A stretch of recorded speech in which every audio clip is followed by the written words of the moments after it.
Good morning, Happy New Year, January 2nd.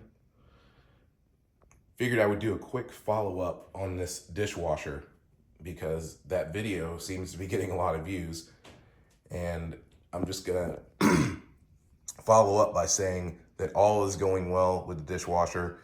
There are no more odors coming from it. It was really, really bad, and I would have to open it up every once in a while. But ever since I started religiously doing this, taking the baking soda,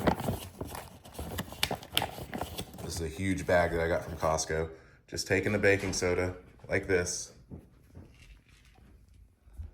and sprinkling it mainly over this part. By doing that, after finishing every load, this dishwasher no longer gives off the bad odor. So that's a quick piece of advice for you if you want to keep your Samsung dishwasher from smelling bad. That's all you have to do. Thanks for watching the video.